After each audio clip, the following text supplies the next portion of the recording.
रतलाम के senior advocate Amit Kumar Panchal ने मंत्री शाह के खिलाफ एफआईआर के लिए पुलिस को लिखा पत्र। आज 14 मई बुधवार दोपहर 3 बजे के लगभग प्राप्त जानकारी के भारतीय सेना की बहादुर अधिकारी कर्नल सोफिया कुरैशी को लेकर मध्य प्रदेश सरकार के मंत्री विजय शाह के बयान पर देश भर में आक्रोश है। इंदौर जिले के महू क्षेत्र में आयोजित एक कार्यक्रम में मंत्री विजय शाह ने सार्वजनिक मंच से आपत्तिजनक बयान देते हुए कर्नल कुरैशी को आतंकवादियों की बहन बता दिया। ये बयान सोशल मीडिया पर वायरल हो चुका है और राजनीतिक दलों के साथ साथ आम जनता का भी तीखा विरोध सामने आ रहा है। मंत्री विजय शाह के इस शर्मनाक बयान के बाद रतलाम में भी काफी आक्रोश व्याप्त है। मंत्री विजय शाह रतलाम जिले के प्रभारी मंत्री भी है। रतलाम निवासी सीनियर एडवोकेट अमित कुमार पांचाल ने बीजेपी मंत्री विजय शाह के खिलाफ कल शाम पुलिस थाना स्टेशन रोड एफआईआर आपराधिक मामला दर्ज कराने के लिए शिकायत का आवेदन दिया था और आज बुधवार को रजिस्ट्रार डाक से पुलिस अधीक्षक को वापस शिकायत की है और उनसे एफआईआर की मांग की है। और शिकायत में कहा गया है कि मंत्री का बयान जानबूझकर धर्म विशेष को निशाना बनाने वाला है और इससे न केवल सामाजिक सौहार्द को चोट पहुंची है बल्कि भारतीय सेना की धर्मनिरपेक्ष छवि को भी नुकसान हुआ है। शिकायत में ये भी उल्लेख किया गया है कि मंत्री शाह ने प्रधानमंत्री नरेंद्र मोदी का नाम लेकर कहा कि उन्होंने धर्म विशेष की बहन को पाकिस्तान भेजा, जिससे ये साबित होता है कि भारतीय सेना की कार्रवाई को जानबूझकर धर्म आधारित बताया गया। सीनियर वकील अमित पांचाल ने क्या कुछ कहा, आप स्वयं सुने। ये मामला कल का है।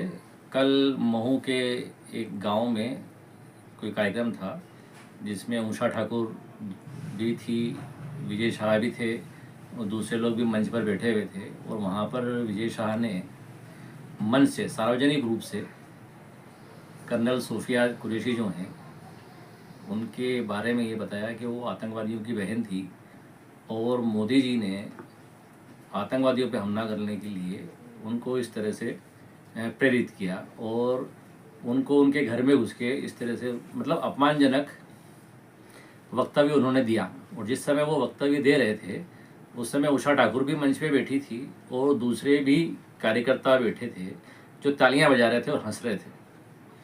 जबकि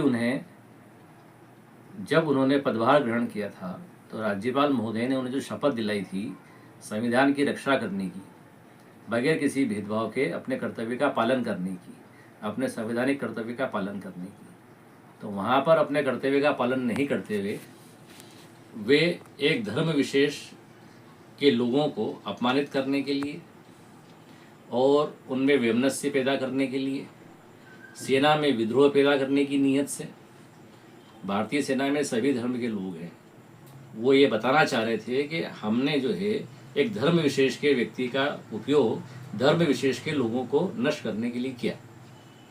तो जैसे ही वो वीडियो मेरे संज्ञान में आया तत्काल मैंने थाना स्टेशन रोड पर जाकर कल 13 मई 2025 को शिकायत आवेदन दिया। साथ में उनके जो वीडियो है उसकी पेन ड्राइव टीआई साहब को दी और उनसे एफआईआर दर्ज करने का निवेदन किया।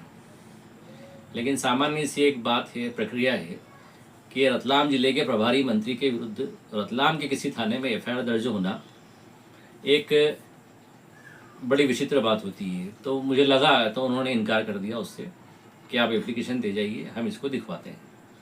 वो होने के बाद फिर मैंने आज एसपी साहब को एक रजिस्टर्ड डाक से पुनः एक शिकायत, जैसा कि कानून में बताया गया है कि अगर कोई थाना आपकी एफआईआर रजिस्टर्ड नहीं करता है तो आप रजिस्टर्ड डाक से संबंधित एसपी को वो शिकायत भेजते हैं। तो मैंने आज उसको वापस से एसपी साहब को भेजा है और उनसे एफआईआर दर्ज करने का निवेदन किया है, क्योंकि ये मामला बड़ा गंभीर है और किसी भी तरह से ये मंजूर किए जाने योग्य नहीं है। आपका नाम? अमित कुमार पांचाल, एडवोकेट।